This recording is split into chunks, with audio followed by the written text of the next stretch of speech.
Oh, oh, we're live. I think. Are we live?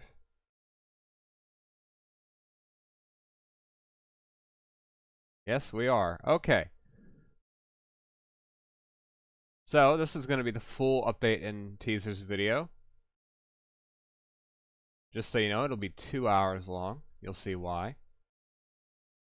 There will be a few extra things that you haven't seen yet that were uploaded separately, but those will come in time.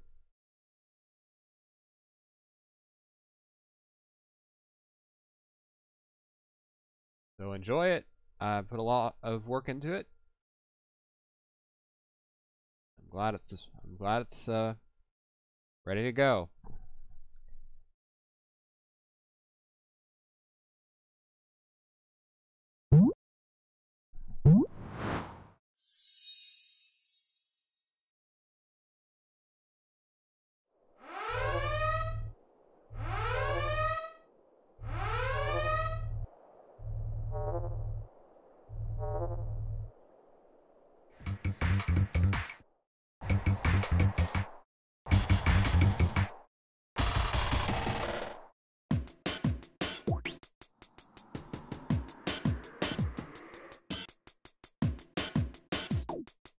Let's go!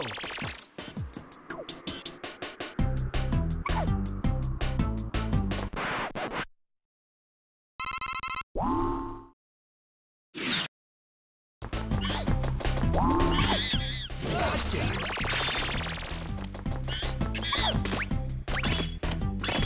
Hi-ya!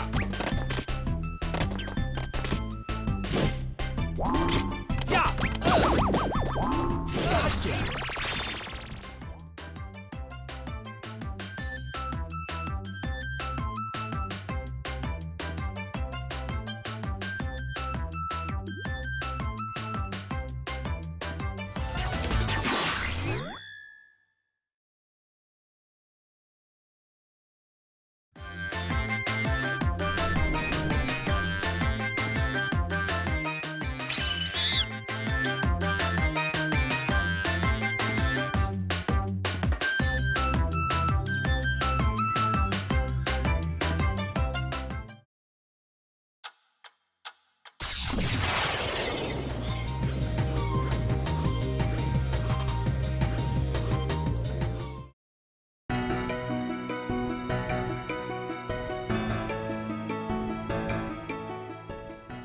Where has the time gone?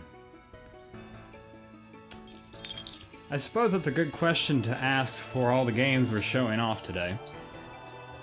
No, I'm actually going to be talking about 2017 of all things. Basically, what you're seeing is the effort of 6 months of renovation work to this room that I call my office.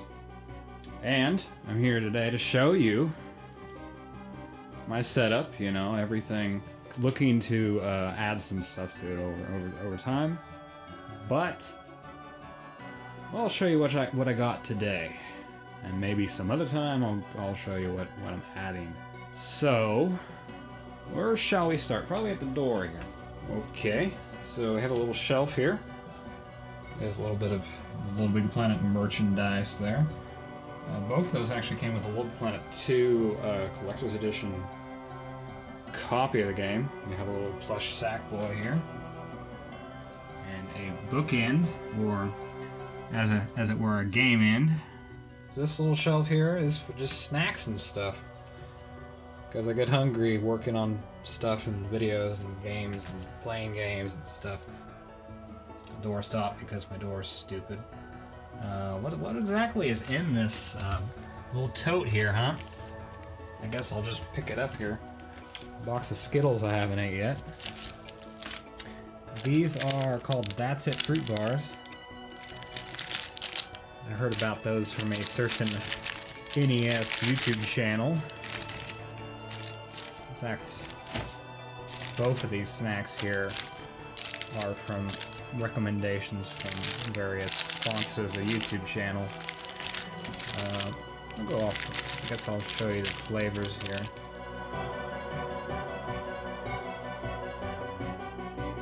banana. This right here is downright god tier of candy. Speaking of candy, I didn't mean to say candy. There's some chocolates here. Cadbury eggs that I haven't ate yet. Dark chocolate. Love dark chocolate. I also, like I was saying, I really love that one. Banana and apple. The rest, there's a few that I don't like that are not in here. Like apricot. Mango. I don't like mango. But at some point I had ordered all the different flavors. And I have not ate them because they are a prop for this video you're watching here. Yes, and I'm organizing them because I'm OCD like that. You might have noticed that. That is Savage Jerky. Maybe you know where I got that recommendation from. But I love Maple Buffalo Bacon Savage Jerky. None of this is sponsored, by the way. Traditional, that's pretty good. Sweet Sriracha Barbecue. I think that one's kind of hard to chew, or maybe the teriyaki chicken barbecue, but as you can see here, I don't have much left. I'll look forward to eating those now since I've shown them in the video finally. This is one take. I'm not going to record this again. That's that. Camera thing, my shaky freaking hand. I don't have a monopod. That would have been a nice thing to buy. I've been planning to do this video for months. In fact, I wanted to do this originally in 2017 after I finished the renovation in August. This is the Spyro Collector's Edition that released some time ago, probably around 2010 or something. And it contains all... Why is everything upside down in this video? Is that even organized correctly? I guess it is. I mean, the first game is closest to the cover, that makes sense. So it has all 3 Spyro PS1 games. All the greatest hits editions of them. For some reason, Spyro the Dragon's yellow here. You ever question why Spyro the Dragon's yellow and the rest of the Spyro games are just white? And they're not in capitals either. CE. And that stands for Collector's Edition. Yep, I've had this for quite a while. And that's basically the cover of the second Spyro game right there. The back cover, but just used it for all 3 games. Spyro 2 ripped his rage. For some reason they put a clip of Spyro 3 underneath it, above the text for Spyro 2. That's confusing. You should have swapped these around. And it has 3 discs, obviously. Things are really heating up now. It's a supercharged trio featuring the feisty, flame-breathing little dragon. Spyro and his Sparks dragonfly friend Sparks. Sparks and his dragon... I don't know what I just said. Flame, glide, and burn, need we say more. All 3 logos there. They revealed the logos for the United trilogy recently. And they're all nice high quality. That's all there is. Oop. Upside down again. I didn't... The first thing I got this game, you know, this collector's edition, I was kind of miffed by the fact that they included Crash Bash instead of the second game even.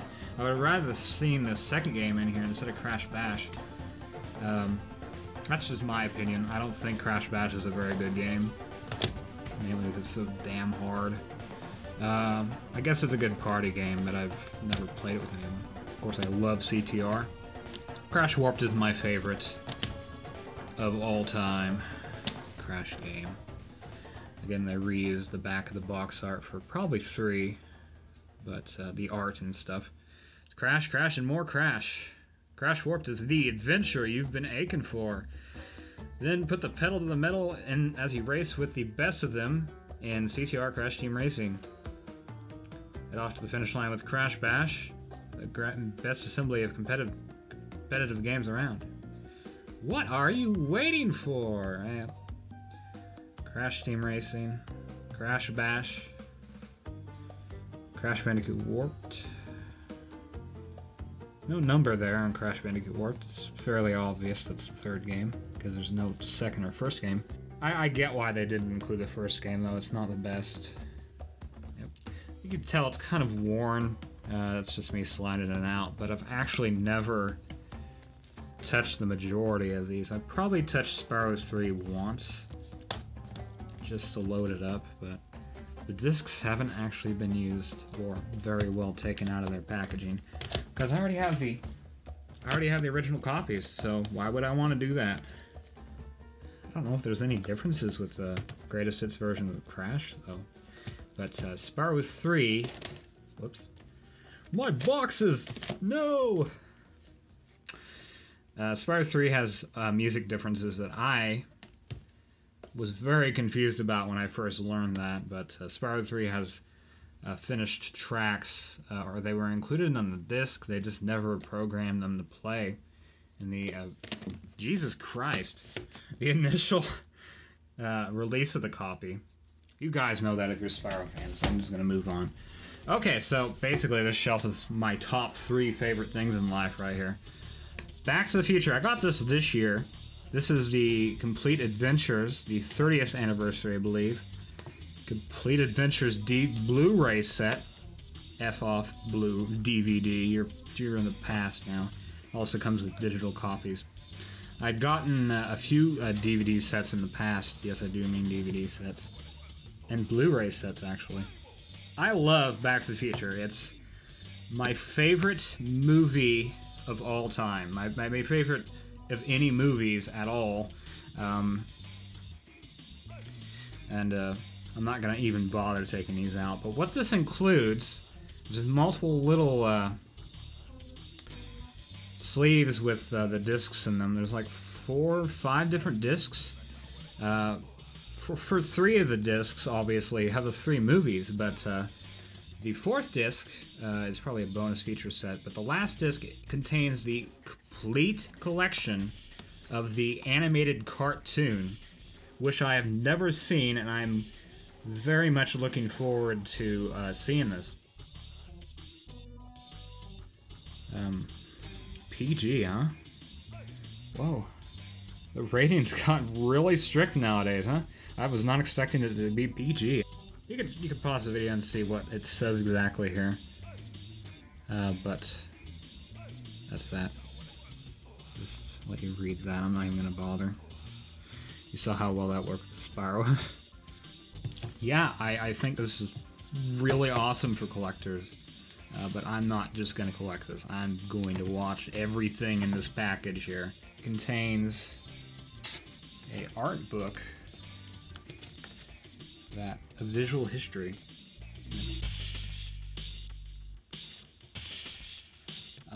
But I love Back to the Future so much. In terms of ranking them, the first movie is my favorite, followed by the third movie, because I freaking love trains. And then the second movie is, I've come to learn, just kind of a mess, but it's very creative with how it jumps around in time. And it's just as good as the other 2. And then the cartoon I'm not sure about, but I know the voice of Homer Simpson does Doc Brown. I'm not sure who voices Marty, though. Okay, here's some candles that are pretty well used. There's enough there for a candle warmer, though. Got pomegranate and garden rain. That's everything in the shelf. Coming around the corner, you see this awesome Jak and Daxter poster.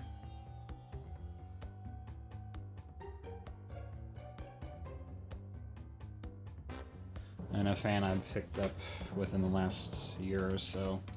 I've had it before the renovation even started. So we started in March of 2017, and it went on to August, when August 25th was actually the first time I showed you guys my new computer. There's that poster. Probably the shining jewel in my room here in terms of decoration. This is by Pixel Empire, actually, and I'd like to get more of their posters. Thinking maybe a Zelda poster. That would look freaking sweet. And the Zelda poster, last time I checked, was actually artwork from Twilight Princess, which is probably my third favorite Zelda game. It's not my favorite. It was my first ever Zelda game, which is why I hold it dear to my heart. I'll show off the fan. 3 levels, oscillation. Pretty damn good fan. Breeze button, which I never use. Kind of mimics wind. And ionizer, which helps for dust, I guess. I don't really know. It collects magnetic. And because I'm OCD again, I'm gonna have that centered there. Okay. And then there's a remote that comes with it that fits in the back here. It also tilts. One reason I got it. Of course, the brand is whatever SPT stands for. Alright, and we'll go over here. Closet with blankets and stuff. Pretty much, I guess, storage. Nice fuzzy blanket. Really thick. Super long cord on this nice lamp. Let's tell you about this Ratchet and Clank poster and where it came from. Let's tell you about this beauty. It's a little bit wrinkled and clawed up by a cat, probably, but it's been through a lot. But it still looks pretty damn good in this picture frame. This came with the. Damn it! I wish I would have got that. Do I have that handy around here? I do not. It came with the strategy guide, Brady Games, I believe. It came with that. It just tore out, so put it up. I also have a poster that's even worse for wear of the original Ratchet and Clank game on PS2. Evidently, it's instead of a manual, you got a poster, which I'm not a fan of. It's cool, but I'd rather have the manual too. Okay, so then you have a lamp, which I'm going to avoid looking at, because I'm sure that's not too bright. Okay, so it has a switcher on the back for all 3 lamp heads. And it helps lighting in here so much better. So much... I don't know how to use words. So, you have 3 lamp heads here. They're pure LED. Pick them up for like $10 on the sale. And then the ones in the back are, as I'm actually noticing, there's a little bit of distortion coming from this one. It's kind of messed up because it's supposed to be on right now. Weird. These 2 are LED, but they also change color. So with a handy remote, you can turn them off and on. Off and on. Not sure what's up with that. That's not even the right color. So you can't really tell what color they are, but they're kind of an off yellow. It's the closest thing that matches the other 3 in front there. But you can also just change them back. They're messed up. They work when you get them going. There we go. Now you can see it. It's a little weird when they're colored though, but you all see them all. They're a little different temperature though, but it works.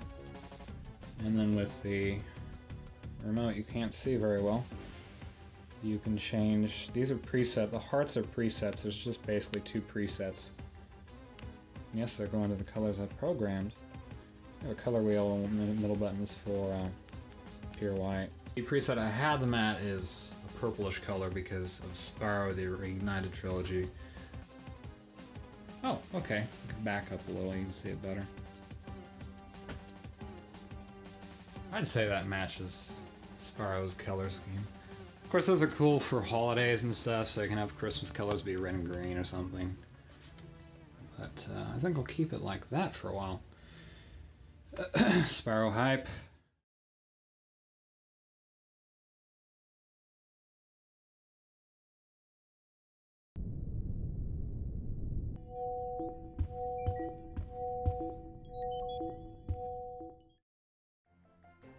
Last year saw the release of the inspired 3D platformer, A Hat in Time.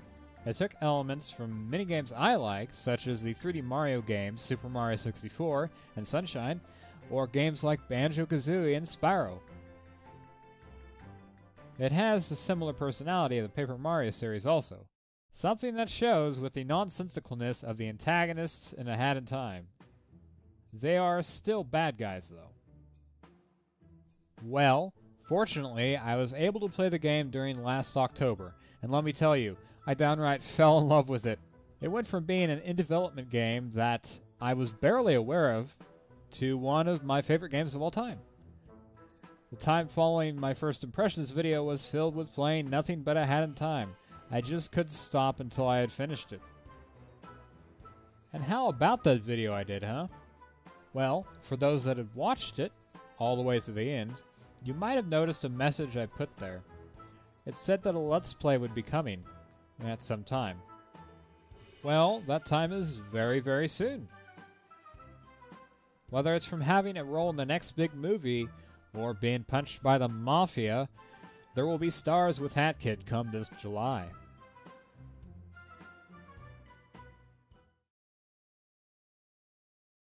Okay, so then we're going to the right here with yet another picture frame with something in it. This is a Naughty Dog product for their 30th anniversary by somebody, I don't know, 14, so 2014. Print 108 of 200, so I got halfway in to buy this. Halfway into the printing, I bought it. And it's a precursor orb from Jak and Daxter, yeah. Can quickly pick up on what games I really like. That's a trash can down there. You don't really want to see that. But I threw a copy of Shrek Carnival Craze into it one time. That's the same trash can, the very same one. Shrek Carnival Craze was one hell of a thing. There's a, so that's just a nice picture. You've actually seen both Jak and Daxter posters on the channel before in an unboxing video. Which is actually, this is the same room I did that one in. I think it was a Christmas video, wasn't it? I don't know. The same room, different colors of wall though. Then you have a Zelda calendar featuring artwork from the Zelda series of games. Quite like it.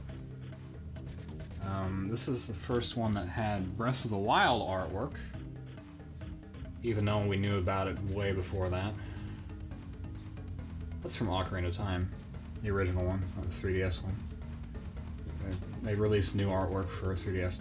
I've been buying these calendars for the last 3 or 4 years now. And there's Volviga down there. Is that right? I haven't played Ocarina of Time a whole lot, and Ocarina of Time sets fairly low on my favorite Zelda games list. Don't at me. I don't want to argue, but it's still a great game. It's very wide open for a an early 3D game. You know, there's a lot of stuff to do. The world is really big. It's just, it doesn't resonate with me as a lot of other people and their childhoods would. You know, it resonates with their childhood because they grew up with it. I didn't grow up with it, and I've never even played the original N64 version. I'm only playing the GameCube version. Anyway, that's the calendar. I'm not gonna actually stuck to the wall down here, so this is flat through the fan. Causes it to blow around. Annoying.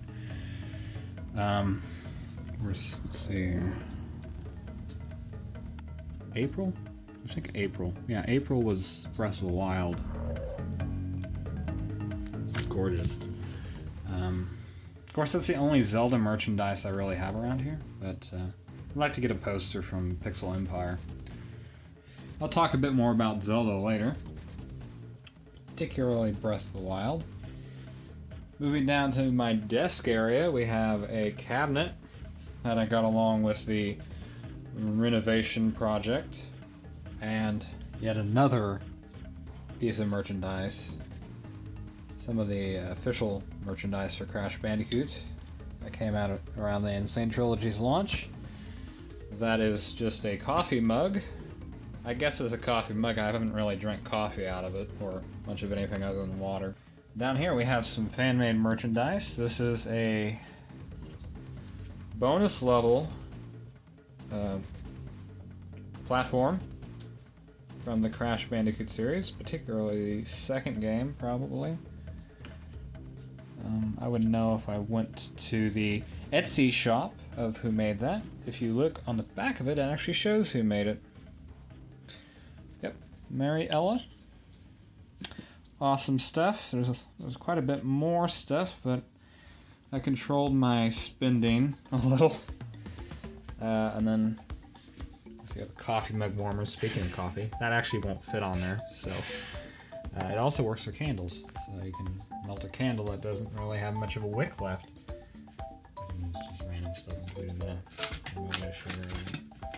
random light bulb. Why is this sitting here? I guess I was going to change it and never got around to it. This is the Philips light bulb that I was talking about.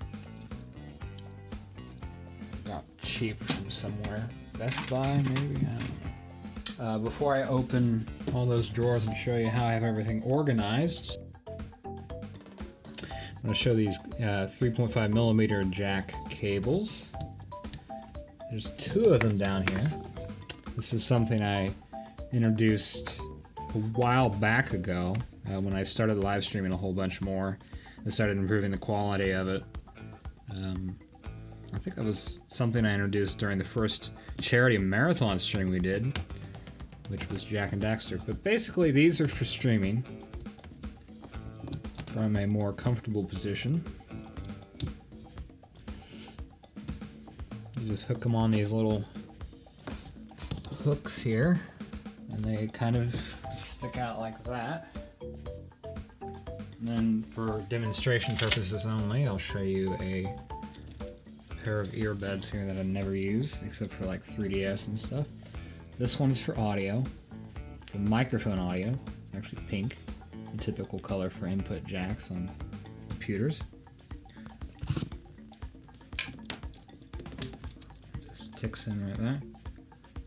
Speaking of earbuds, I really should start monitoring my audio for live streams. So the top one's for just computer audio. And then we'll swing over here. Alright, the cabinet. Here's all of my tools. Basically. Got a iFixit toolkit. Complete with a modular bit set. This is the cheapest of the toolkits you can probably buy.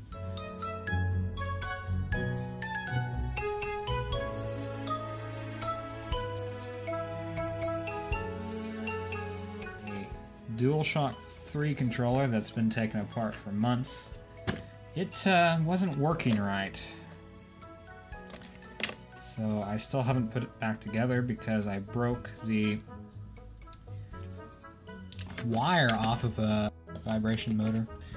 And then you have some more screwdriver sets. I have everything from Phillips to flathead to tri-wing, stars, you know, whatever they're called, Hicks. And I got whatever this is. That's actually for older NES, SNES, and 64 consoles. I'll get back to. I'll show you the consoles much later, but this is just a random drawer with all sorts of stuff. This thing, if you're curious, is a brush. You can clean stuff with it. Side cutters, I had to use these for Ethernet cables. The screws for this. Here's the screws. You might have noticed this little sticker here that's alluding to what I was talking about with the N64.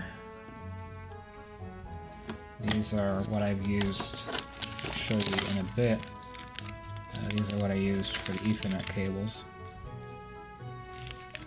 Snapjack.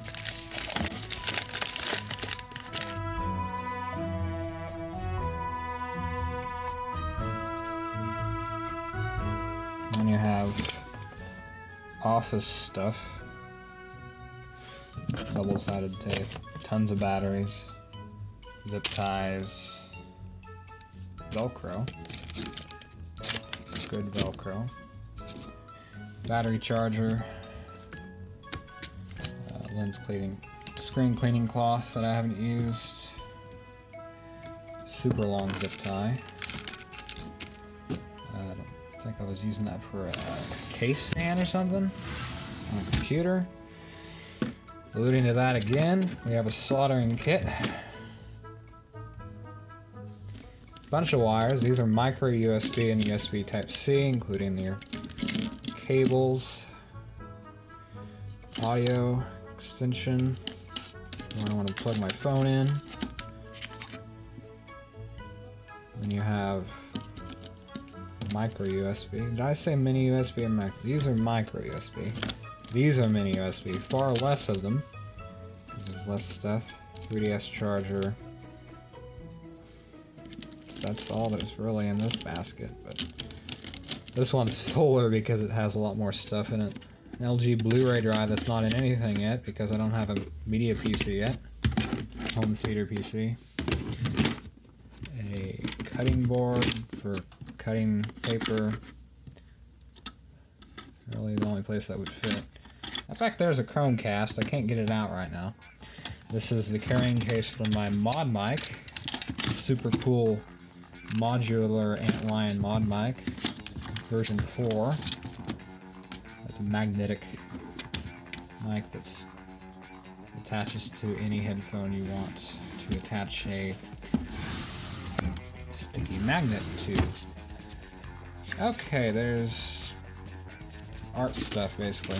Sharpies, protract, compass protractor, the thing you never use except for when you were in school.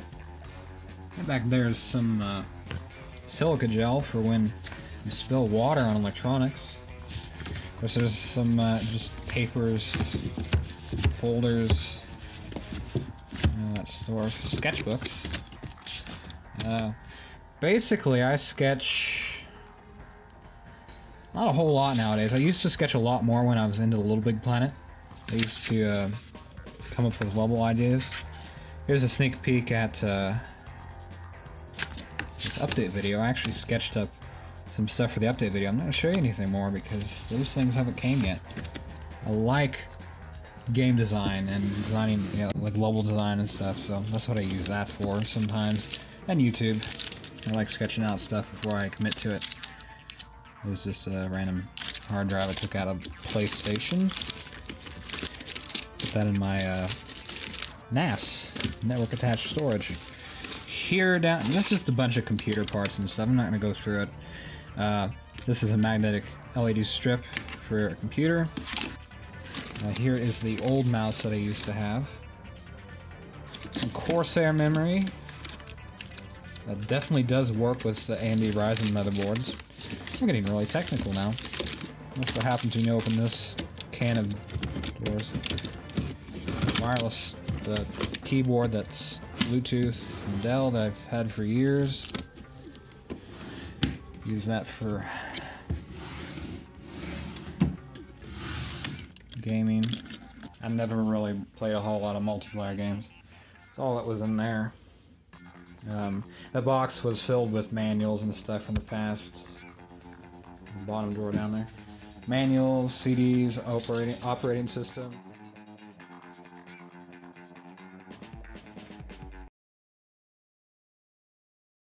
So now we'll look at the computer desk, the setup I got here. This is the Xenix 302 USB. It's got an XLR jack that I haven't been able to use yet, but when I eventually upgraded to the Mod Mic 5, they came out with an XLR adapter that would work with their devices, so that would be great. I think probably just the latest version of their Mod Mics. Then you have a bunch of RCA jacks. Those come in handy because with video game consoles and whatnot and handhelds, that's mainly what you use them. What kind of interface you use. And you have aforementioned monitoring jack there, including the actual input I use for the microphone. If I do upgrade in the future, I want to get proper 32-bit audio bit depth. This one doesn't do. This is only 16. So more technical jargon. So then we go to the 2 monitors I use on a daily basis. And they're set up with a wallpaper, the Spyro Reignited Trilogy, and then Rayman Origins. That's wallpaper. This monitor is a crossover Korean monitor that I got quite a few years ago. It's mounted to the wall back here. It does come out, I believe, doesn't it? Yeah. You can pull it out. It doesn't swivel. I'm not going to touch it. And then we have the other one, which is a Asus monitor. Not the top of the line, just a basic Asus monitor. It's not even ROG or ProArt. But this one's 27-inch, this one's 24-inch. Had this sort of set up for quite a while. 27, 24-inch. Works pretty well because when you're recording emulators with video games, a 24-inch obviously is better suited for 1080p content. That is 1440p content. It's harder to record such a big resolution when you're recording lossless quality video or uncompressed. Steam games that like to full screen only on one monitor and lock your inputs, so in order to, you have to alt-tab out of them to do anything else. This bigger resolution allows me to have more programs open and multitasking. Good for live streaming. That's better for gaming. This is better color calibrated too. That one's not color calibrated at all. It's factory color calibrated. I can't bring myself to actually afford or buy the actual color calibrators, even the cheaper ones, you know. Going down, we have this Corsair Strafe RGB keyboard. Allows you to set it up to all sorts of colors, really. Right now it's set to a custom color profile that you probably can't see very well, but basically it's white with a mixture between a teal color and a blue color, and it's just gradually fading over like that. Maybe you can see better if I follow my hand along with it. Turn down the brightness a little. You can probably see that. Yeah, I can see that through the viewfinder thingy on the phone. Then up here we have a DualShock 3 controller. A DualShock 3 Sony controller. Genuine product. That's the one I use. It's the one I've used for years whenever we do playthroughs or whatever on an emulator, you know. I use that quite a while. It's like the oldest controller I've had. So it's quite worn. Now we have the Logitech mouse that I got down here. G602. Wireless mouse. It's got 6 function buttons on the side, 2 on top here. They're called G buttons. That's a total of 8. You can set those to quite a few things. I usually use them for copying and pasting. Also undo and redo. You have battery saving mode if you flip that down. I did show this off. Actually I did. Yeah, it was a Christmas video. Now I remember. Because I was so fascinated by the fact that you can actually take these batteries out and only have one. It still works. And they also slide in the same way, you know. So you have the plus on both ends, but it still completes the circuit. Now it's silly to be fascinated about that, but this keyboard is actually giving me a lot of trouble. The space bar, double spaces sometimes. I'm gonna replace it as soon as I can afford to. This is like $100. But it's time to go, basically. I just can't find one that's different. I want to find one that's good. They make a similar model, Corsair does, but it's wireless. So I might invest into that and get rid of this thick cable here. That might not be a bad idea. Anyway, I'm gonna sit down here for this. Why not? Here we have, I've been avoiding the speakers for no particular reason. The Logitech, I have no idea what they're called, guys. They're good good pair of 2.1 surround sound speakers. No, not surround sound. I don't know what they're called. But they sound pretty good, and I'll get up after I show off the rest of the desk and show you how loud they can get. They're not even turned up all the way. A remote for my Vizio TV. This one has a telescoping arm behind it. It's a pretty awesome monitor, actually, in terms of that. Very versatile. You can even rotate it 190 degrees and have it vertical, which I've done a few times when I needed to have a document a lot.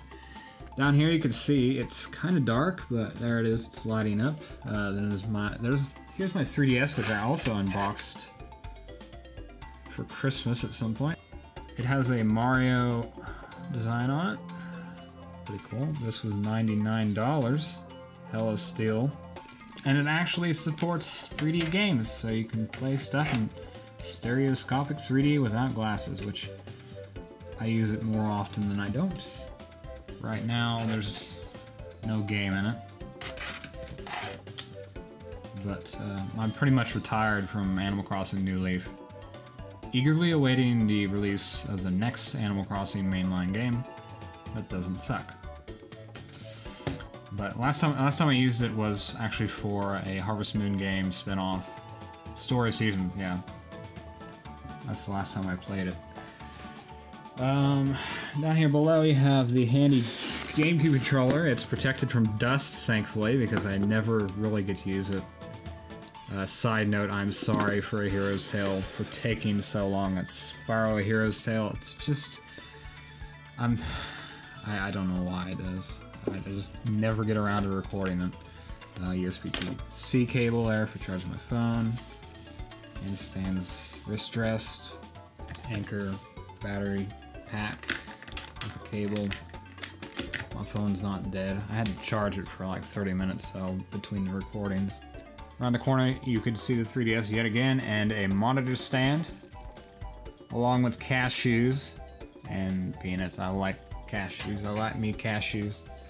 Was that everything? Except for under the desk. Right, this monitor stand, that's just part of the monitor. You can't take that off. It's a clear plastic. The stand for it's not really that good. So mounted it to the wall. So down here you have my headphones. My newest pair of headphones. The best thing I've probably ever bought in terms of daily drivers. Dynamic DT770 Pro 80 ohm edition. There's a mod mic magnet. Velour ear padding there. Very comfortable, especially after the old pair of headphones that I had, which weren't very comfortable. Wore them on hours at a time and they were hard on they hurt my ears. I've had these since I've finished the office renovation as well. And then down here we have currently hooked up to my speakers, which I'm still gonna let you hear what they sound like. And we have our WD passport down here, 2 terabytes. Over here we have way too many headphones. Normally these aren't even in here.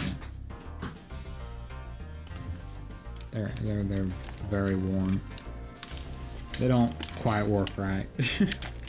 Audio cuts out. There's some wireless headphones here. These are the August EP 750s, I think. Of course, this is a Brainwaves monitor, or monitor. That's technically not the right term, is it? It can be. Headphone arm mount stuck to the bottom of the desk real well.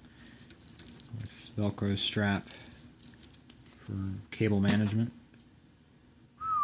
I think that's everything. Okay, so of course then there's the computer case. I will link below the video in the description for the computer build.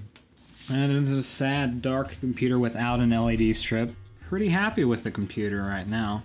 It's kind of spacious, though. I really wish I had the guts to actually do a custom water cooling loop, but that's just not in me, man. I can't do that. Not skilled enough for it. But this case is the Fractal Design S. Yeah, Define S. It's got plenty of space for water cooling. It's I know it's acrylic side panel plastic. They didn't make a tempered glass version until after I built the computer, so I was debating against getting the Define S and the Define C, but my graphics card is too long for the Define C. It's got 3 case fans in the front. 2 of them are LED.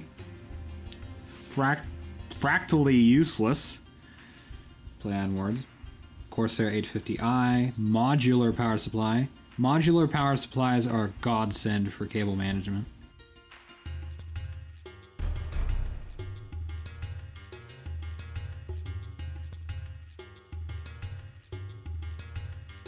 I'm not going to get into the computer too much.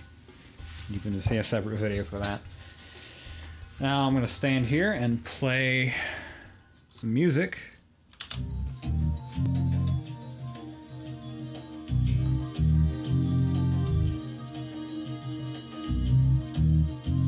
Impressive bass on the music.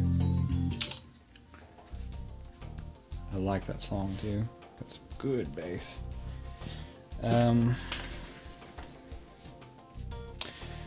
Down below the desk, you have a random controller cable, or USB, mini USB cable for the controller up there. There's the coffee warmer up here. This plug, permanently plugged in, I just switch it on when I want coffee, which I might get later, although I might want iced coffee since it's almost summer. Let's plug in the surge protector, of course. This handy piece of work here is a wire box that I designed, that I installed to handle the Ethernet and the HDMI for the capture card in my computer monitor to add the TV as a third monitor. So you have some painted wire molding here. That's what it's called. Wire trim, whatever. And then there's actually a port that's missing here because of said infuriating crimping of these Ethernet cables. I'm good at computers and tech and stuff, but I hate doing that. So it's such a wire jungle down here. Can't really tell what's what here, but I guess you can kind of see that there's 2 cables on the left there. Those are Ethernet cables, Cat 6, for the hell of it. 2 of them are for the PlayStation and the Switch, Nintendo Switch. And the other one goes to a different room that has a server, a NAS, a network attached storage PC that has free NAS on it. That's giving me 2 terabytes, technically 1 terabyte of RAID redundant drives. RAID 10, I believe. And you have HDMI cables here. One has a big ferrite core on it, so that's the one for the capture card. Nice and bulky HDMI cables, but that cuts down on signal loss or something. I don't know, noise. I just bought it because I saw it. I was like, oh, cool. I like fidelity and good video quality and stuff. So the other one on top here goes to the TV, so I can have the third monitor, like I said. Of course, you have more wire molding. That goes the monitor up there, the one mounted to the wall. This goes down. Both tracks go down. Loop around this very thick cable, so I had to bend it out a little so it wouldn't pop off the annoying trim. This is literally something I finished last week. I had to glue these pieces to the wall, and they're still not staying up. But along all along the way, you can. It works. It stays up so far. It's been a few days now, so it stays up. What's this cable go to? What is this? What are you? Oh, that's the mini USB cable that I shall put up later. I put a little bit of foam here, black foam, to protect me from switching off the power accidentally. I'm not even going to touch that now. Once we go around the corner here, you'll see what these multicolored cables are for. That was a really recent addition. In fact, I did this at the same time as gluing a wire mold to the wall. If you want to buy this stuff, it's from Monoprice. It's a wire management kit. Screw the adhesive. Literally, actually had to put nails through this one because it wouldn't stick. Forget about using the adhesive they give you. Use like liquid nails to just glue it to the wall. Little dots along the back. I really don't think there's anything else to show down here. There's the mesh that comes with the IKEA desk I have. The cabinet's also an IKEA product. And mesh. This, if you so desire to fix the management, you can just take these off. But everything's just put away nicely in here, including an Ethernet switch. Oh, there it is. You can see the green glow of a light. That's the Ethernet switcher.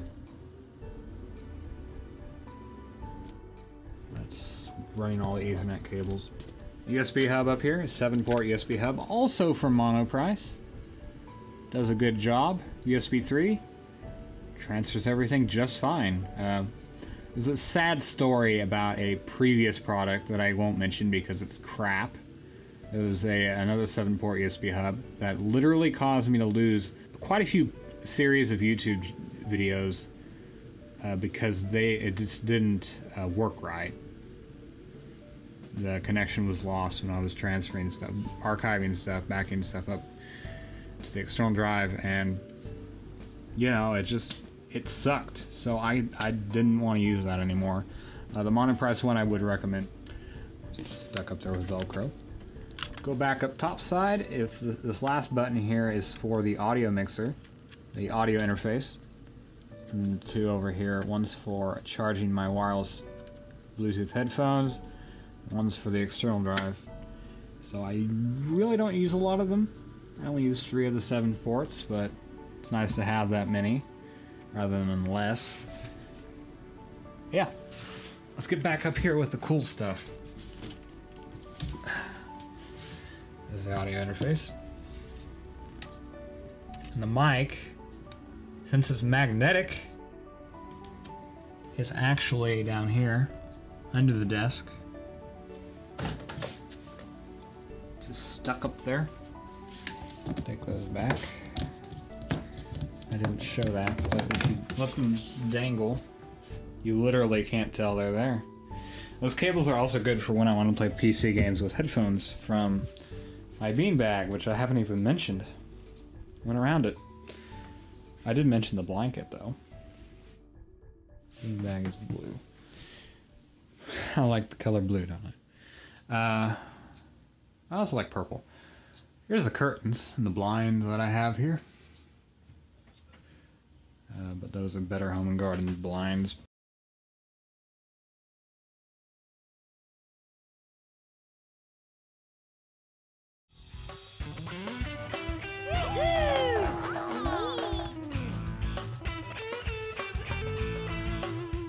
I'm ready, all right.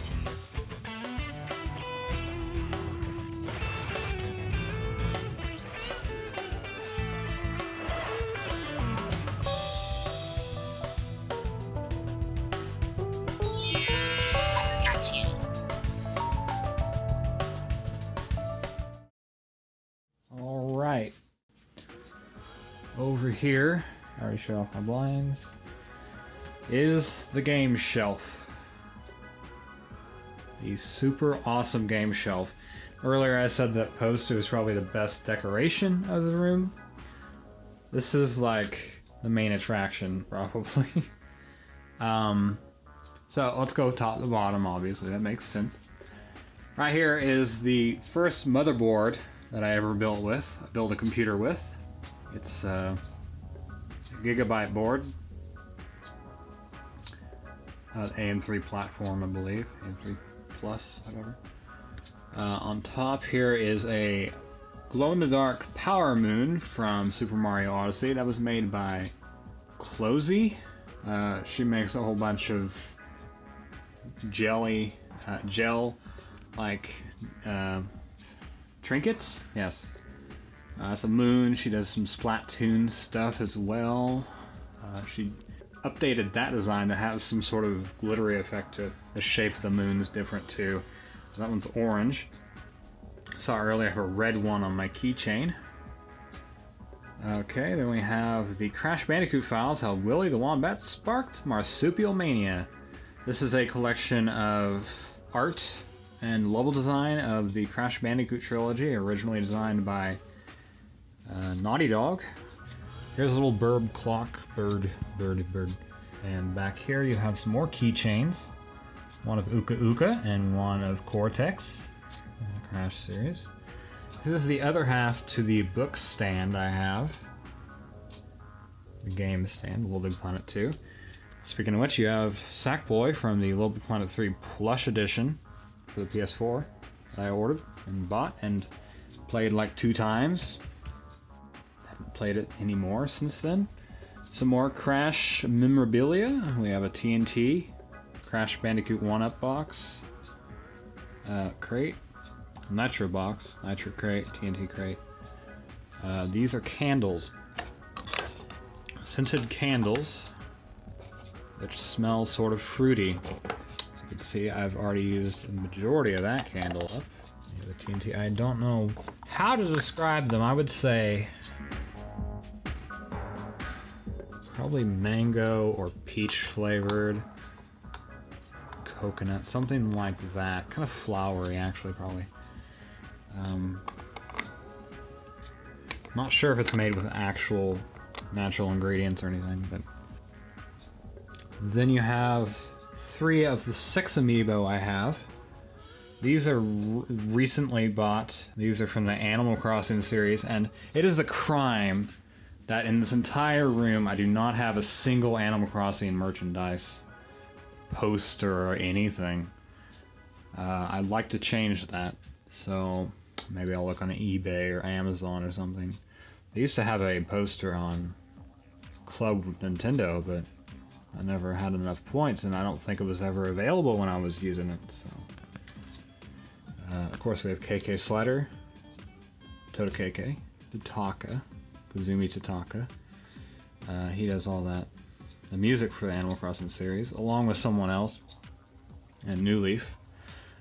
Fun fact: one of the music designers in New Leaf, Animal Crossing New Leaf, is also the music designer for Breath of the Wild. Nice thing to know. Then you have Reese, and then Reese Cyrus. Got them mixed up. They're alpacas.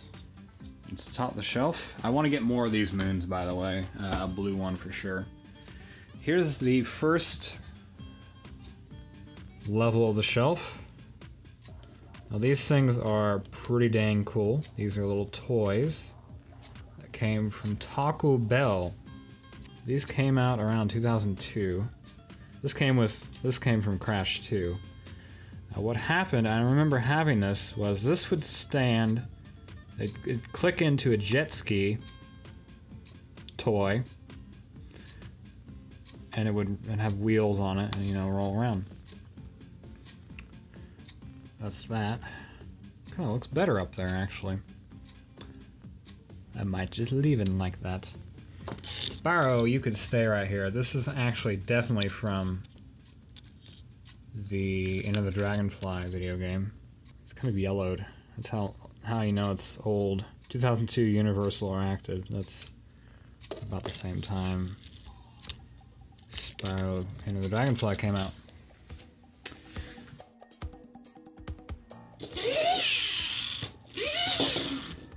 It doesn't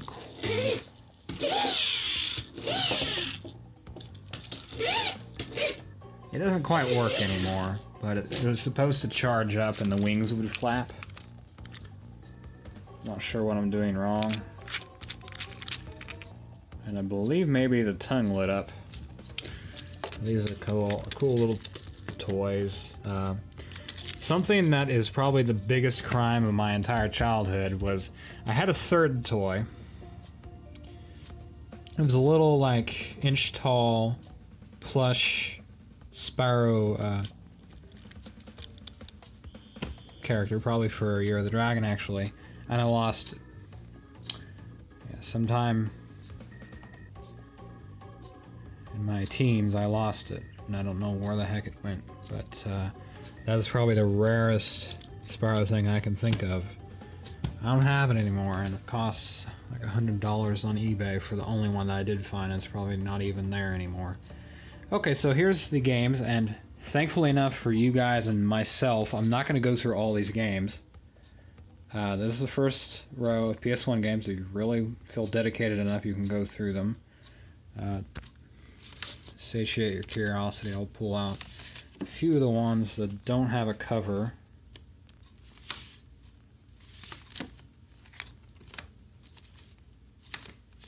So you're not racking your brain trying to figure out what those are.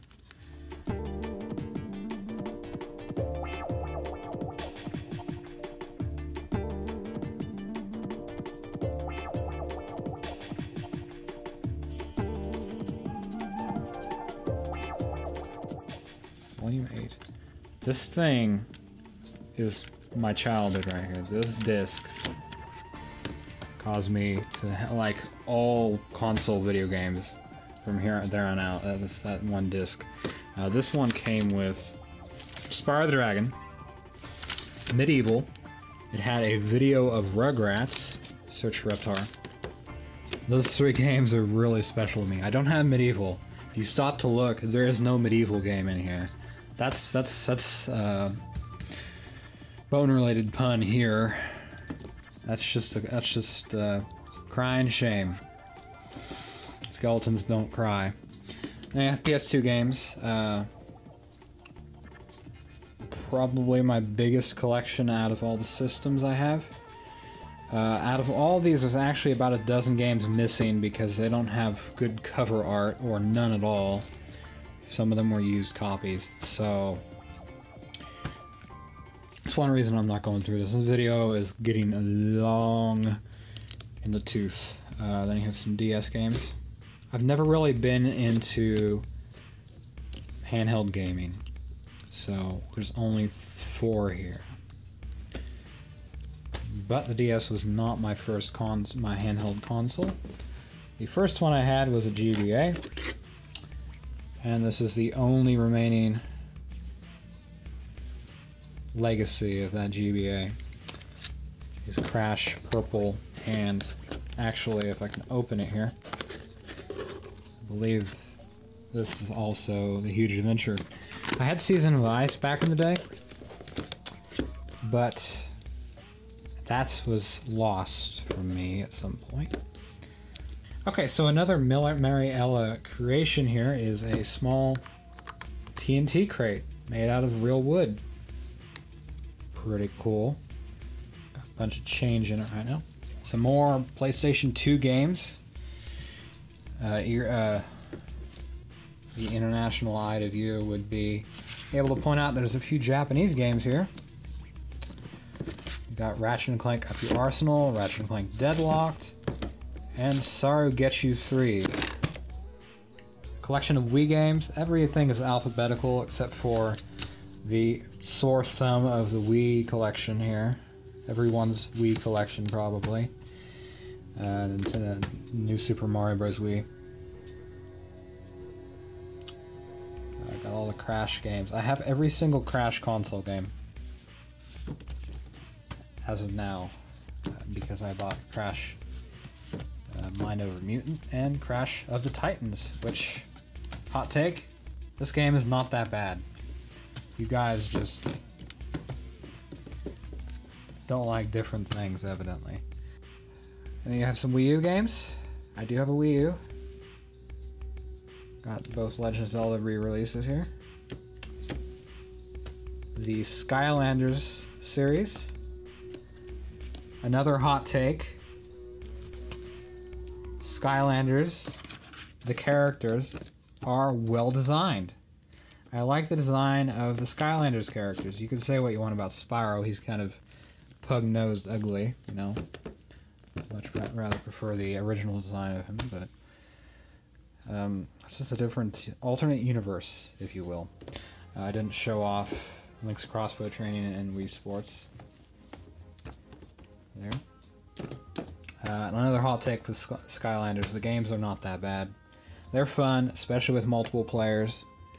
Then we have a few games for PS3 over here that I ran out of space for. All the cases got damaged in packing when I was doing Renovation. That sucks, but oh well. Eternal Sonata is a good RPG, Japanese RPG. Still haven't played that. I'd say about 50% of these games, especially here on down, I haven't played yet. Or not enough of.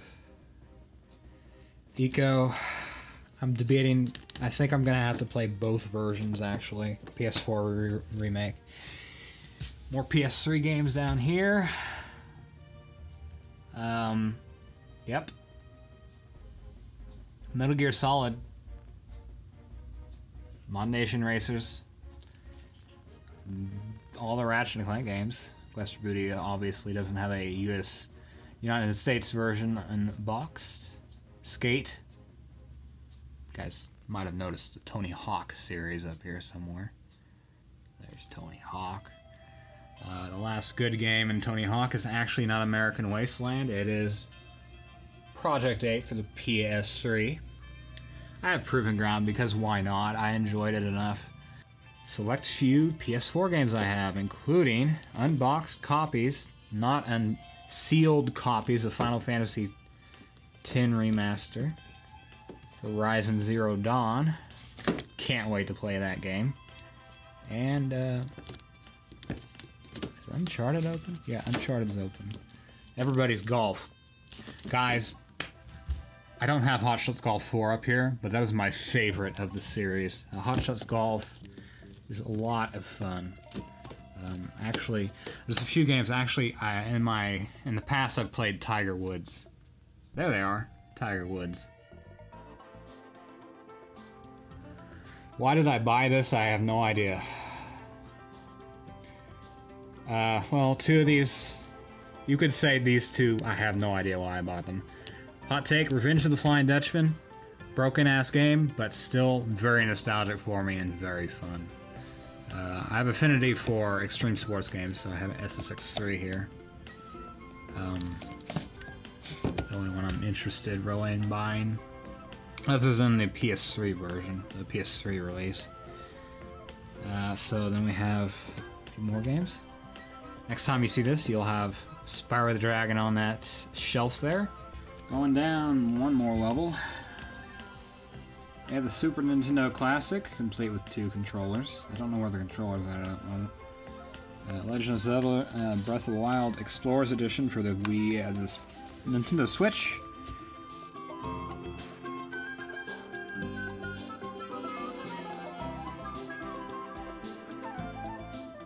Then over here, you have the PC game collection I have that starts. Not alphabetical, because these are bigger boxes. That was a gift.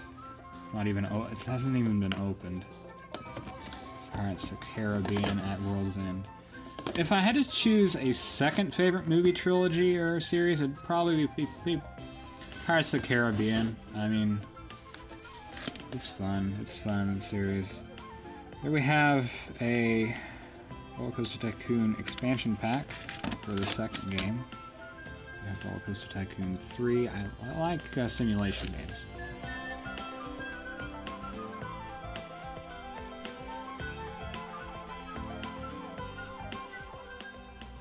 The Extinct Animals expansion pack. It is an extinct series, isn't it, nowadays? But that contains all 6 discs. I'm not gonna open it. Marine Mania, you know, all that stuff. I actually bought that very recently. In winter, I think. Earthworm Jim, another game I bought very recently. Very interesting series of games. Very interesting franchise. I'd like to play that someday. It kind of reminds me of Rayman 2 because it's kind of a side scroller. That's it. And then we have some PC games. All these are PC games from my childhood. Of course, you have the ever-loved Rayman. Are you trying to tell me something, Rayman? That I should play your dang games more often? Rugrats. This game is another childhood, a redemption of my childhood. I redeemed myself because I had this game. I had the manual the longest time, but somehow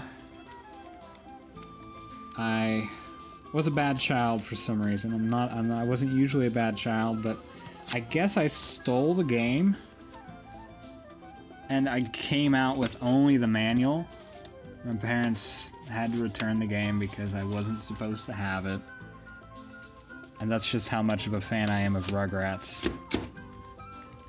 I know I'm a terrible person, but I just wanted it, you know. Another childhood favorite, the Jumpstart series. The ones displayed here are the ones that I remember playing the most. Super nostalgia. It's funny, they did such a good job with those.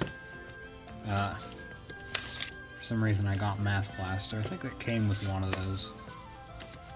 I remember playing Math Blaster in school. Anything else interesting here other than some SimCity games? SimCity.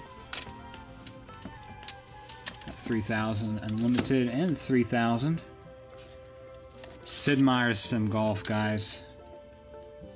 Sim Theme Park. Sim Theme Park. I have that up there somewhere.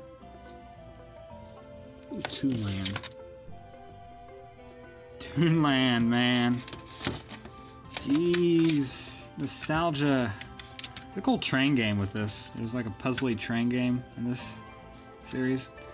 You have to move trains around and they do different stuff. Kind of like a Lemmings. If you put Lemmings and trains together, you would get that. One of those games. There's also Mole Tycoon on there, I think. SpongeBob game.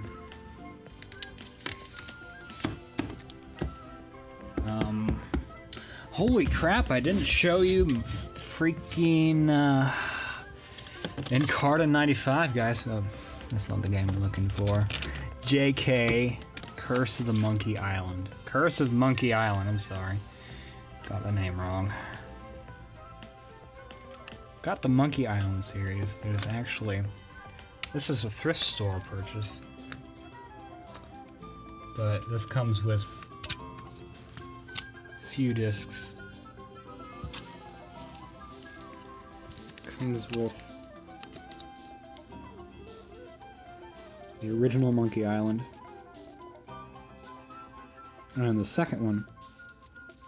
Plus a demo of this one. So I think I have all the Curse of the... I have all the Monkey Island games. Correct me if you're wrong, point-and-click adventure enthusiasts, but I have Monkey Island 1, Secret of Monkey Island, LeChuck's Revenge, I haven't played that yet, a sealed copy of Escape from Monkey Island, rated T, huh? What happens, what pirate, foolhardy pirate escapades happen there, huh? The Tales of Monkey Island, I have that on PS3. Oh, Nicktoons Racing, guys. I said I wasn't going to go through all the games, but it's just happening. It keeps happening. Crystal Tycoon 2.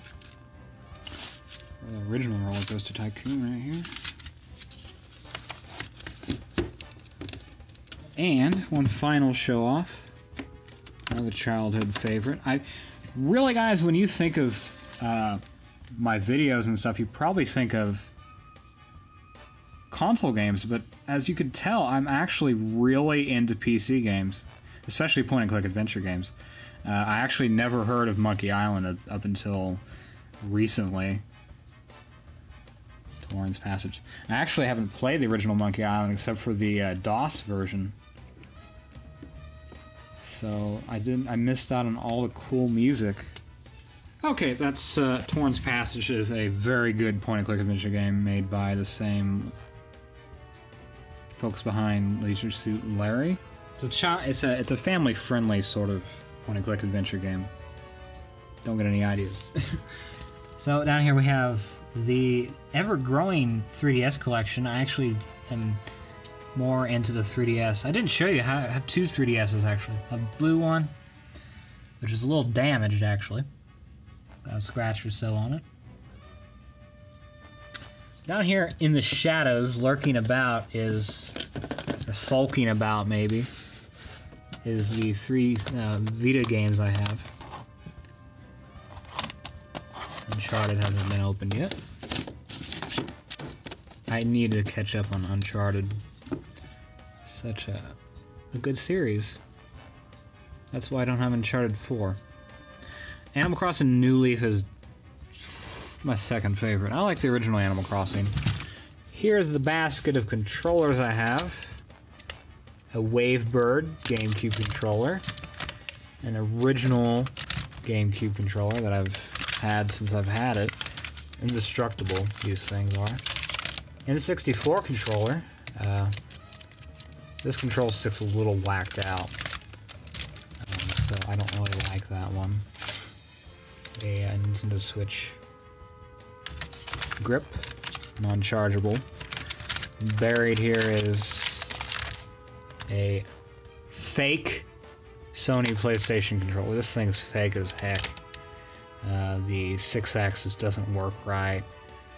The reset button is not aligned properly, so there's like a lot of space around it.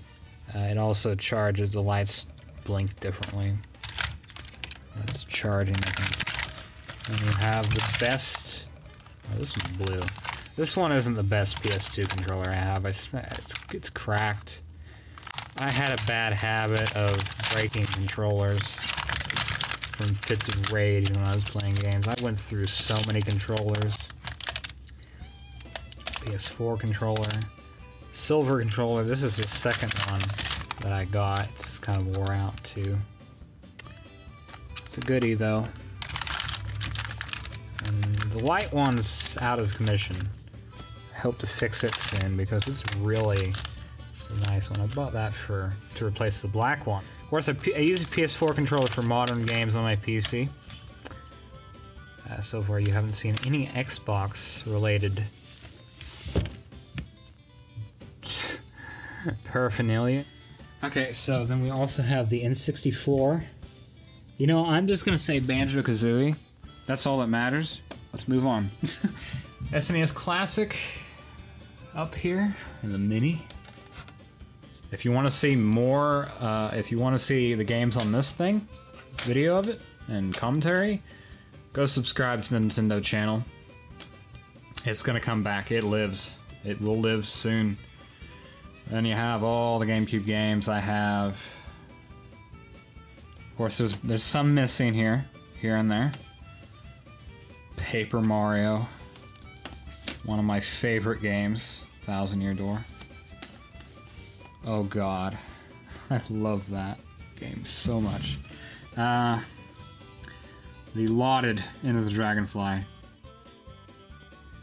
Emulating actually brings it up to a stable FPS of 60. I have Sonic. A little story about the Super Nintendo. The Super Nintendo was a game console that I never got involved with. I never used it, so I went the route of PC games instead and got a computer. But I do remember the purple color on the controller of the Super Nintendo entertainment system, the system and the controller, the purple color sticks out in my mind to this day because my sister had one. And I was 3 and stupid and wanted to play it. Super Mario Sunshine. So many hot takes in this video, huh? I like this. Corona Mountain can die in a fire, though. That level. Haven't played Star Fox Assault. Star Fox Adventures. Good game. Good game. Different. Let's move on. Wind Waker is my favorite, by the way. And I haven't talked about Breath of the Wild yet. So, here's my Switch collection. Back in April, when I was just finishing up painting this room in my renovation projects, yeah, I did do my bedroom as well. I got sick the first week of April of Breath of the Wild for the Wii U. It was shipped for me from Gamefly. So I got that, then I started playing it before that, way before that, in March. Got off the plateau almost. And then in April I came down with like a cold, you know, head cold for a week. And all I did was play that version of Breath of the Wild, the Wii U version. And, you know, I had everything prepared to paint my bedroom. I had everything out of there. In here, Tropical Freeze, it isn't sealed. I hope that means I have ambition to play it. Super Mario Odyssey. I've actually only got up to the Frozen Kingdom in that. Need to play it more. So that everything was in this room. It was a mess, you know. But I had my beanbag, you know, next to my bed. And I was sick, you know. Basically living on cough drops the entire time. And that's all I played for a week, you know. Straight, sometimes I even didn't try to sleep because probably didn't feel good. This month I'm going to get Splatoon 2 and play that. In this package here, this little envelope is a Gamefly game. It is Xenoblade Chronicles 2 for the Nintendo Switch. Gonna give that a shot. I like RPGs. You might have saw Final Fantasy X up there on the shelf, as well as 12. I got the remaster of 12. Here's a carrying case for the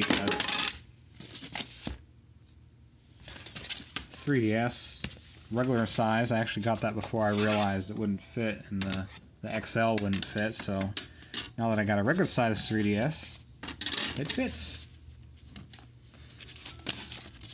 Good stuff, so I can actually use that. Down here at the very bottom is a Game Boy Advance SP, a system I never had, but all the same, it still fits my silver-colored Game Boy Advance. OG, no backlight. Hey, you know, Crash Bandicoot on Game Boy Advance, not bad. I even played Entranced. I never told you that. I don't have that one either. Lost it. Here is a nondescript case for the PlayStation Vita. And I'll go ahead and turn it on for you. That's how recently I used it, actually, so it still has a charge. I actually lost the the OEM charger for it, so I don't even have it anymore. I'll just charge it with a battery pack, though. That works. Hey, it's 12 o'clock flat. Wow. What good timing there. I love this system. Is probably my favorite design system of all of these things, really. I mean, it's got such a good design to it. It looks so clean. It's just a shame it was a flop. At least it did better than the Wii U.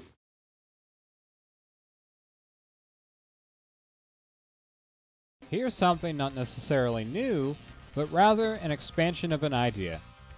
If you are familiar with monthly animated, you might know that there is a certain type of content that is more laid back whilst having very few edits. These videos are part of something called a 5-part series, and now it's going to be for more than just cartoon or movie licensed video games.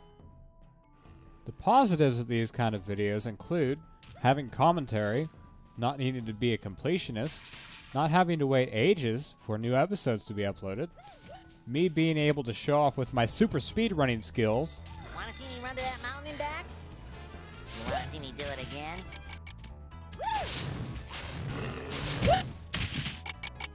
again? Maybe. And potentially showing off a lot of a game. Although it is not always a speedrun, since a lot of the time there are games that I have not played enough of, or even at all. And it isn't like a Let's Play, since a 5-part series has a time limit, instead of the end being when the game is finished. Basically, this is a good way to give everyone more stuff for less. I like it because it lets me play games. Games are fun, right? Oh, another thing that's fun. The acronym for 5-part series is FPS. Cool, huh? Completely accidental. Actually, I guess that means you could technically say we get as far as we can in a game in a certain amount of frames per second. That's going to be either 35,964 frames for games running at 30 FPS, or double that is 71,928 frames for games that are running at 60 FPS. Really, it's drop frame time code. Cool Flash, do that again. Right, that's 1 hour and 20 minutes. 20 minutes per part. From the point where you start playing the game. 5 parts. So, that's it. Many different games I want to play. 5 parts for each game. 20 minutes per part. As fast as possible. That's how it works. See you there. Oh, right. One more thing. You've been watching footage of the original Spyro the Dragon in the background. That's me, alright. We're playing that game first for the 5-part show. That's the label that encompasses all of these types of video.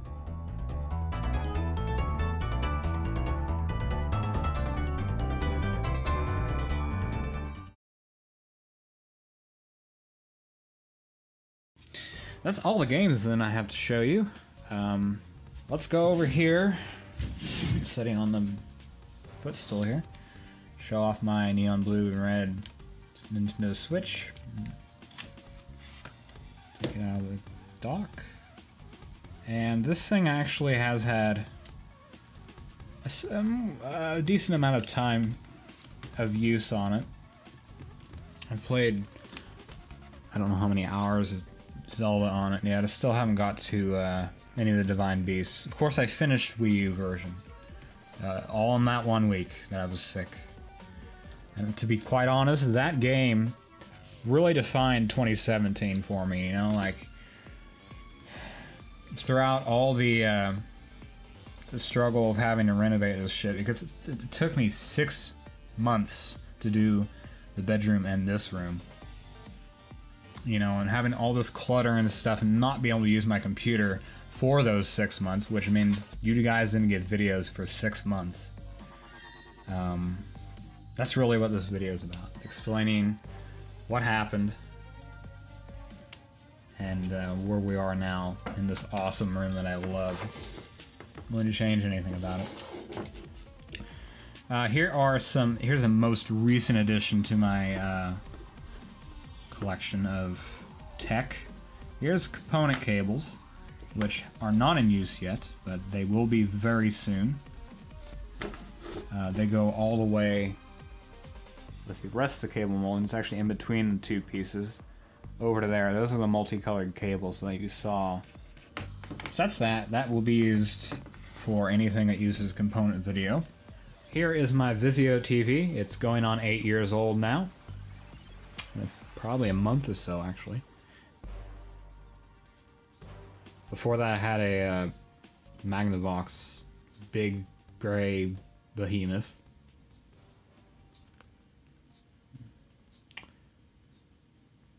Being played here is Ratchet and Clank, and I'm going to stop the recording.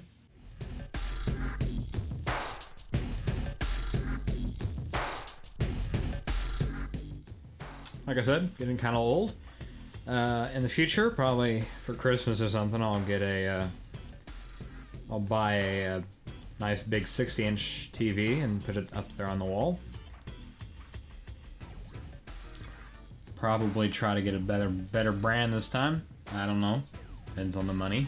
Down here we have the running PlayStation 4. Original model.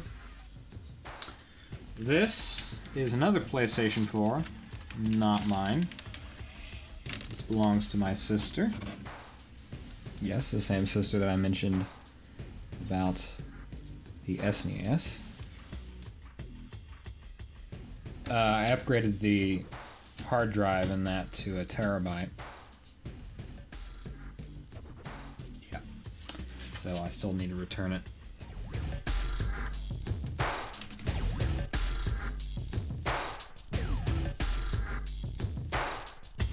Her kids actually play a lot of games on it, so that's why I upgraded the hard drive. Down here in the left cabinet, we got PlayStation 1. Oh yeah, baby. I have to remove that Sharpie there. This is a, it's not the oldest model they made, but it does have a serial I/O port. If I were to lift it up right now, you can actually see that it's unscrewed. It's, you might have been able to read on the back. It actually has a mod chip. It's the mod chip. I did not install that. Back when I was 7, one of my uncles actually did that for me. So it plays CDs that you can burn. And my uncle's not with us anymore, but he's somebody that I've really valued a lot, because without him I would have never got into the PlayStation, you know? But the reason why it's apart is pretty much because I need to fix the mod chip or take it out, because it is causing issues with this thing. And it won't let me, I believe so. I actually got to play a lot of Shrek Treasure Hunt on it. One of the worst games I've ever played in my life. Carnival Craze was even better than that. But that mod chip is, yeah, it's not wired properly, or something happened to it. I mean, the wires got, it used to work, but I'm not sure what's wrong with it actually. I need to give it another shot and play with it. Another thing is this video port back here. AV multi-out. It actually supports an input called SCART. It's a European standard for video back in the day. I don't know why I'm mentioning that, because I'm not using that. I'm actually going to invest in a component video cable for the PlayStation 1. It's a custom-made video cable that uses a component video from HD Retrovision, a website that produces a bunch of retro console accessories for like the Genesis and the SNES. But they make an adapter that works with the PlayStation 1. That's a recent development as of this year, so I'm actually going to invest in that. It's like $60 or something. $64. We'll have clear video, hopefully, if this thing works. Otherwise, I'll be out on $64. But not really. I'm going to repair it first and see if I can't play games on it. But that's an ongoing thing. I'll let you guys know on Twitter or whatever if it works. And I definitely would like to get back into actually recording from a console, because emulators, not for Let's Plays, man, I need just random footage if I needed it. Emulators are not accurate sometimes. Sometimes there's glitches. That's a Wii. Whatever. Shit. I got enough playtime out of that Wii. By the way, that's this is actually an LED light. Lights up. Okay, so N64, right here. I'm so boring because I only have a black one. Kind of jealous about that, but it is what it is. For the amount of times I've used it, you know, it served its purpose, but I still haven't played enough games on it. I still need to play Banjo-Kazooie. Diddy Kong Racing I've played a little bit of. Diddy Kong Racing is very good. Paper Mario I've played through and completed. Over here is the cables for it. It's an S-Video cable. The best quality that most people think you can get with a N64. But I beg to differ because I would like to mod this thing, which involves soldering. Soldering is not something I'm really experienced with, but I'm willing to take a shot at it, and that's a good reason to try to repair that controller. That was accidental. I didn't actually say, let's just break this so I can see if I can solder. Here's the ever faithful PlayStation 2. It's still kicking. The laser on it's become weak. It's hard for it to read stuff, but it's still kicking. Here is a Logitech controller. I actually had to buy a separate one because a similar story happened with this. I tried to clean it up. I think that's what happened. The buttons were sticking, and somehow I broke the controller. The wires broke, and I had to buy a new one. This is a pretty good controller, except the D-pad is absolute shite. I hate this D-pad with a passion. But the PS2, the analog stick makes up for it, though. PS2 doesn't really use D-pad all that much, unless you're playing a 2D platformer. Here's a good PlayStation 2 controller. It's the only one I have that's really good. I used to have a non-dual analog PS1 controller, but I got rid of that. I kind of regret that. It's kind of something you put on your mantelpiece to say I was there, you know? We have a GameCube down here. Silver Platinum GameCube. OG, that's the first one. That's the one I got for Christmas. This thing changed my gaming career, as it were. You know, without it, I would have never even known about Zelda, Paper Mario, you know, Mario. Sonic even had a place on it with the Dreamcast ports. That's pretty good. With that, I've covered everything there's to cover in my office. Thanks for taking this tour with me.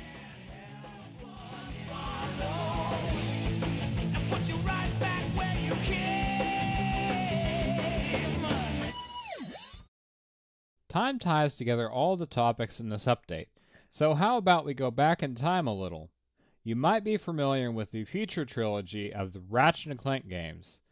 Maybe you know that this YouTube channel has seen both the Tools of Destruction and Quest for Booty games.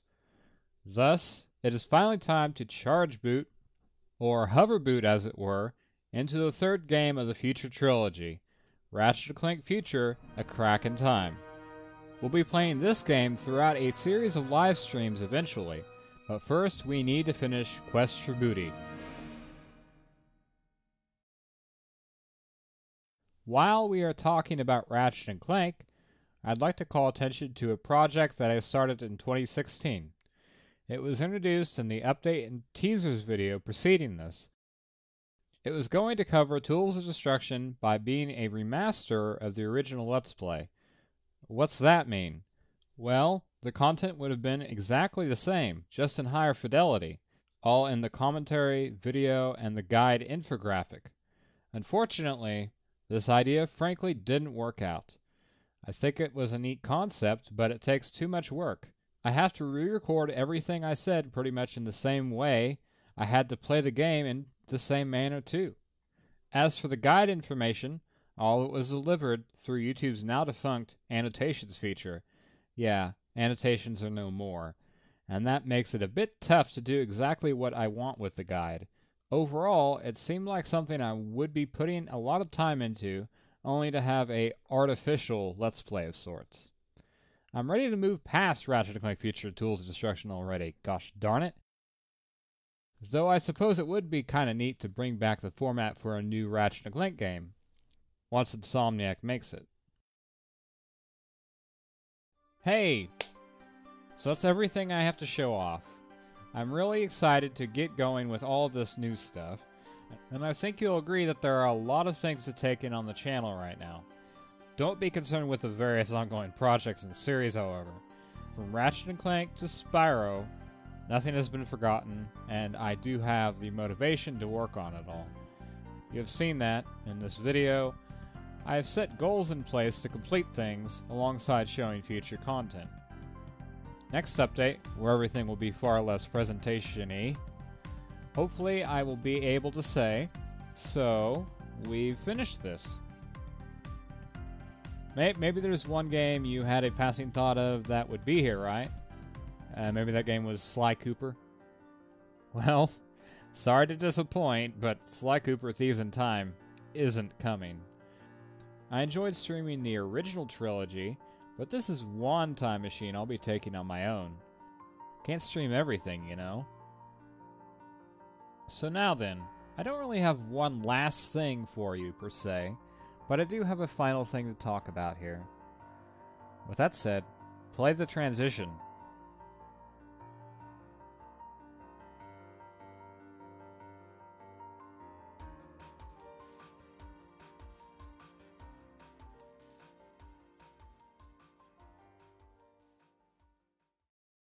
Well, hi.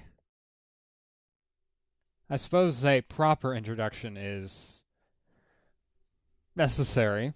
I've never really introduced myself per se. It's always been a situation where I'm just a voice on the internet. So, this is going to be something I have to think about, you know. I have to think about what I'm going to say here. I don't think I have any notes. In case you're wondering, these headphones are indeed the old ones. I'm wearing them because they're very loose. They're actually broken on top here, so they don't cut into my head and make they look better. It look better on my head. I figured I need something to hold the mic there because I don't have a desktop mic. Yes, this is going to take a bit of thinking, but anyway, my name's Andy. I've been on YouTube for 10 years now, or 11 years if you include the original channel. Last year was the 10th YouTube anniversary for the original channel, 2017 to 2007. Last year we had an awesome live stream marathon where we played all those games. We played Rayman 3, Hoodlum Havoc, Crash Bandicoot, the original Crash Bandicoot one. And we played was it Ape Escape 2? Monkeys. So we played that last year, and I never really thanked you all for showing up, making it a great time, chatting, all sorts of stuff. That was probably the best live stream I've ever had. So it was very fun to do that. We didn't raise any money for charity. I try to donate if I can, you know.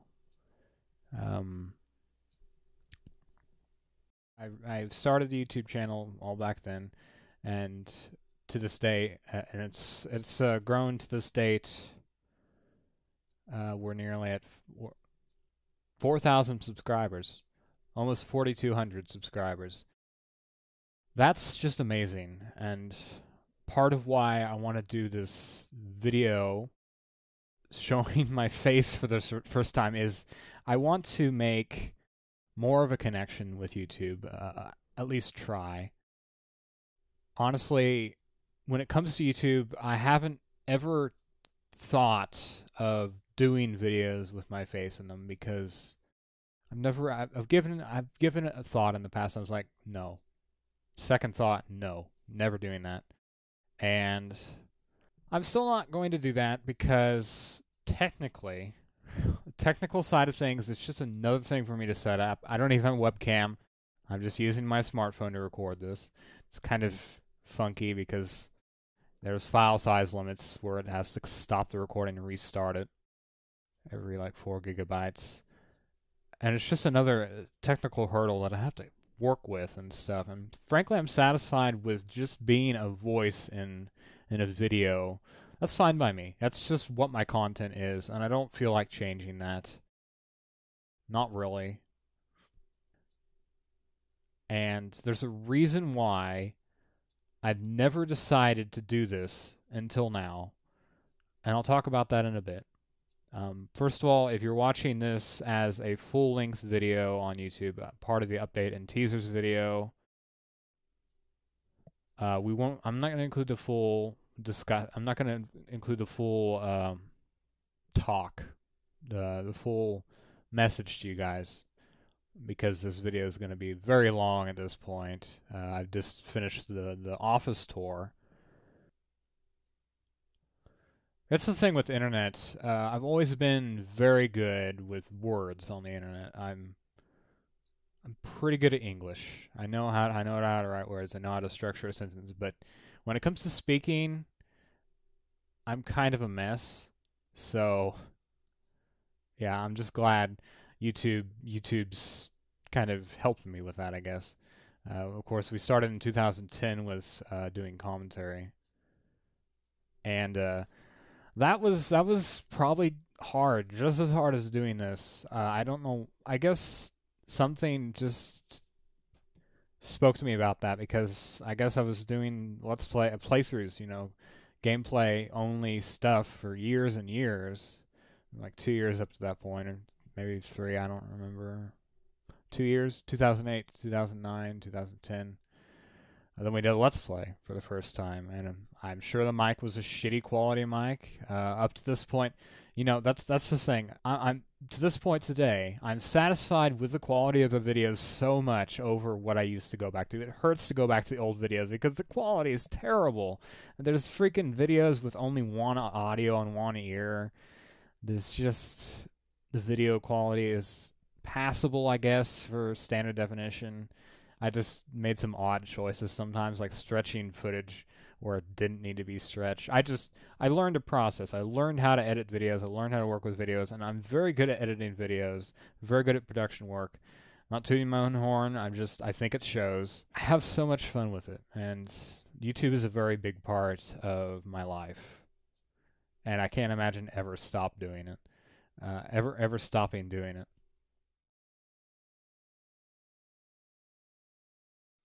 So no, I'm not going to do a lot of face cam stuff. It's going to be a rare, if ever, exception. Maybe unboxing videos. Like, usually in unboxing videos, I never show my face. The computer build video, that was the closest thing. You got to see my head in that, but I never showed my face. There's a very good reason for that. Basically, I was never happy. I would never be happy with how I looked on the video. I just felt awkward as hell. Just... And I feel that way about my voice sometimes, too, how I speak. Sometimes I get down on myself because it sounds like I'm just... Maybe I ramble on too much, or I say stupid things, My commentaries up to this point has probably been something I'm never satisfied with, but sometimes I really get good videos where I'm like, I said a lot of stuff. I made a lot of good references. I made a lot of stuff talking about the levels, the games, just the art of game design or whatever, and just being cool. But sometimes it's just videos where I just like, whatever, get it out there. It does happen once in a while, and so I want to say why I have the confidence to come on camera to talk to you guys face to face, so to speak, for the first time ever, where I've never had that before, and I feel like I'm going to have more confidence with commentary too. About a month ago, April 26th to be exact, the internet is a good place to gain information. It's a treasure trove of veritable knowledge, you know. And you know, sometimes I just ignore that. Sometimes, you know, I'm blind to the internet, sort of, you know, just go about my day, go about my way of doing stuff. Of course, I have Twitter. I follow about 200 people on Twitter. I think that's right. 400 people? 400 people. It's growing every day, trust me. Somebody retweeted something that kind of didn't think much of at the first. Like, does it really mean what I think it means? Yes, it does. It was a play on words about transgender. And I was like, oh yeah, okay, that's what that means. And then for some reason, I dived deeper into the person who was tweeting it, you know, and because they seemed like a nice person. And well, eventually what happened was it led me to a Reddit page. I've been using Reddit a lot lately. Reading, lurking. I don't actually post on it. Reddit for, you know, Spyro the Dragon, Jak and Daxter, Crash Insane Trilogy, anything like that. Nintendo, that sort of stuff. So the person on Twitter linked to a Reddit page, I think, called Ask Transgender. And that's where you can kind of see where I'm going with this. And then I saw a Reddit post linking to an article, a blog post of sorts. I didn't mention this also. On Twitter, there's actually I'll put in the video description below. There's something I wrote, a letter of sorts, explaining an experience that I had that reaffirmed some things. It was 11 days after April 26th. It was a Tuesday, vividly. And that kind of reaffirmed things for me, definitely. Anyway, so on the Reddit post, there was a link, and I'll link to this too as well. There was a link linking to a blog post about something called indirect gender dysphoria. This struck a chord with me. I read the blog post, and I thought about my childhood. My childhood was, in one word short, isolating, you know? In the Twitter letter I posted that one day, explained it as a brick wall. Something stopped me from wanting to make friends with people, talking to people, you know. I would just, if they tried to talk to me, I'd listen to them, but then they'd leave and nothing more would happen. That happened throughout all of school. All of grade school, all of middle school, all of high school, all 12 years of my life in the school system. Just, it got to me some days. Most times, there'd be field trip days, you know, days where we would go out, go to a museum. Then it struck me because sometimes I'd see other kids, you know, other people my age, just existing, you know, being there, talking. I'd look at them, and they were always girls almost. Like, I felt very sad. Felt very isolated. Felt very melancholy, you know, just like distant. That happened in grade school, yeah. That happened all the way back in grade school, I'm pretty sure. With girls. So that kind of rules it out as being a crush thing, you know? If I had a crush on someone, why would I feel sad? I would feel like butterflies or something, you know? And I never talked to women or girls in school, you know? It's that brick wall I'm mentioning, you know? Like, yeah, a few times I even came home and cried about it. You know, like, why can't I be happy? And a lot of time in middle school, I would be sick, you know. I'd be physically sick, you know. I'd have flu or whatever, you know, and I'd skip a lot of school. In middle school, especially 7th grade, I just didn't. I had so much makeup work to do. It's just, middle school was terrible. I hated middle school. High school definitely got better. I definitely felt a little bit more happy with myself and more easygoing, I guess, you know, that sort of thing. But still, it was even stronger in there when I had a big crush on someone. But it was more than just a crush. It was a fascination with females, I guess, and just how they were, you know. Anything from clothes, talking, you know, or hair.